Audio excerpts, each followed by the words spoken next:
On Sunday, Queensland Labor Premier Stephen Miles announced a 6-month trial of fares of 50 cents per trip on all public transport. For a long time, Labor politicians have been telling Queenslanders that public transport could never be free, and now they've done a near-complete 180. This is a win for the Greens. It shows how we're really breaking up the status quo and raising expectations of what's possible. And it shows that clearly Labor know they'll keep losing seats to us if they don't act to seriously tackle the cost of living and traffic congestion. Of course, people are right to be cynical when measures like this are announced just before a state election, paid for by a temporary rise in coal royalties that will soon run out, leaving Queenslanders to face the full force of the cost of living crisis. But why 50 cents when you could just make it free and eliminate the cost and inconvenience of the ticketing system? That's what the Greens are calling for, and federally for a 12-month trial of free public transport across the country.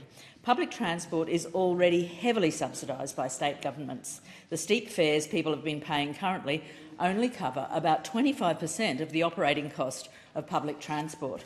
At 50 cents per trip, it'd be cheaper to just switch off the fare machines, those expensive privatised ticketing systems. If the government's going to slash public transport fares, it needs to be to zero and it needs to be permanent. In the Greens' national proposal, the federal government would step in to fund the remaining 25% that your ticket would normally cover. The Parliamentary Budget Office has shown that this would cost the government only $2.2 billion. This latest budget, by the way, had $50 billion in it for fossil fuel subsidies. We're in a cost of living crisis. On top of spiking rents, mortgages and groceries, families are currently spending $100 a week, each week, filling up the car.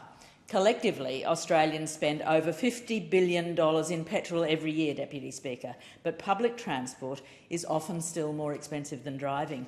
We can make public transport free, saving families thousands a year if they switched even 25% of their car trips and help take cars off the road as well, reducing congestion and emissions. That's a win-win-win. Wouldn't it be great to see Labor pick up some of our other ideas to help Australians with the cost of living, like freezing rents and making public schools and healthcare genuinely free? Thank you.